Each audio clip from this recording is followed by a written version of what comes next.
Hey everyone, so this is episode one of a series that I'm kicking off called the Innovator's Toolbox, and it's meant to be a series of episodes that give some thinking around how to build up your own personal brand, how to find your own voice, how to think about innovation and the future, and basically how to stand out at work. So the first lesson in this episode is related to finding your voice. And for me, the biggest recommendation that I can have around finding your voice is practice. And the reason why you want to find your voice, your tone, how you think about the world, how you see the world, the words that you use, how you articulate things, is that you want to stand out from other people. You want to stand out from your peers, other people who are the same level as you. You want to stand out from your colleagues. Maybe you want to have a different message or a different interpretation. Basically, you want to have a conversation that sounds different. And if that's important to you in order to resonate with your manager, your leaders, your customers, your clients, your peers, if you have the same talk track as everyone else, if it sounds like a recording or a broken record, what's the point in listening to you versus someone else? I can get the same message from your colleague or your competitor for that matter. So it's really important for you to figure out what is your voice, what are things important to you, how are you the most authentic in your conversations and discussions. And the easiest way to figure that out, at least for me, was through practice. And that's through listening to experts and others who are in your industry or in your business and hear what they say. And certainly imitation is the highest form of flattery, and I'm not telling you to copy someone else, but by listening to many different people who are having conversations in the space that you wish to occupy, you can pick bits and pieces of what you like from each of those people, and you can start to form your own perspective. You might agree with one part that someone says, you might disagree on another part, and that allows you to have a more insightful, in-depth perspective around how you see the world. And the reason why I said earlier that practice is important is it's going to take time. It's going to take repeated efforts for you to figure out what resonates, what doesn't, what you feel comfortable with, and to refine your message. You're not going to be an overnight success from the very start. This will build up over time in many ways. Starting up this YouTube channel is my form of practice. And you have to do this repeatedly with frequency so that you can build on top of previous learnings and previous experience. And it will be slow going. You can't expect to have success overnight.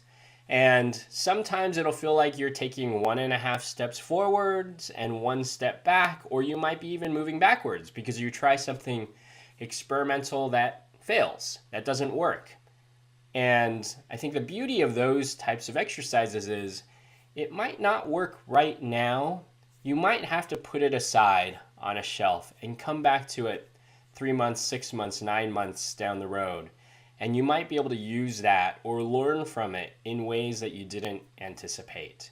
And so don't look at immediate failures as short-term failures, as long-term things that'll have this ramification effect and cast a shadow over you forever. Just put it aside, say, okay, that didn't work for right now, but let's move forward in another direction. Let's try something else and try something new. So a couple examples for me, from my own personal experience as I was trying to find my own voice, is repetition. I wrote 1,000 blog posts over the course of 1,000 days. And that's about 3 years. And once I reached 1,000, I was like, okay, I have had enough of this exercise. I can move on to another thing. But that really became part of my behavior and my habits and who I was, that every day, whether it took a half an hour or an hour, I would find something of interest to me. It helped me stay current on things that were going on in the world. And then I would write something, some response, some synopsis, Sometimes it was good, a lot of times it wasn't, but it was more for me to get into the habit and build some rigor around this practice. And it actually became faster with time to be able to publish material, but you need to be disciplined about it. And even when I would go on vacation for 2 weeks, I would pre-write 14 pieces of content and have them auto-publish every day that I was out, so that I still was utilizing this muscle and exercising it to keep it fresh and working. So the one thing I will say is, don't start off with a lofty goal of 100 or 1,000 or how many times you're going to do this, because that's too massive. It's going to feel too daunting. It's going to feel too hard to get started. Just put one foot in front of the next, in front of the next, bit by bit, day by day. Build some habit around it, some schedule that you're going to hold yourself accountable to, so that you can have practice. And so that's what I did. It was just one post a day. I never started with 1,000 in mind, because that would be too overwhelming to try to comprehend. Similarly, last year, I did 150 art pieces over the course of 150 days. It was really to test and flex my artistic and creative muscles and get more practice and figure out what's my style and approach, a certain visual look. If I want to work with calligraphy or text or color, work that for a week and build upon a certain theme and experiment and try new things. So again, I didn't start with 150 days in mind, because 5 months of that exercise really seems exhausting. But I would carve out a little bit of time every night. This is what I'm going to do. Throughout the day, I would think about, okay, this is a piece that I have in mind that I could work on today.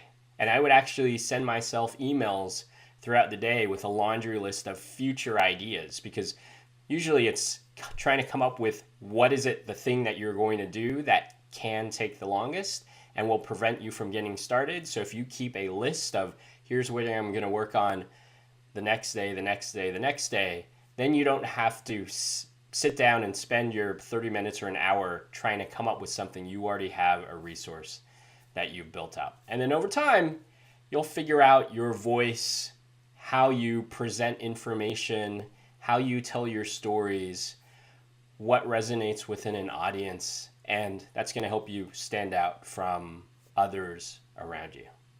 Thanks.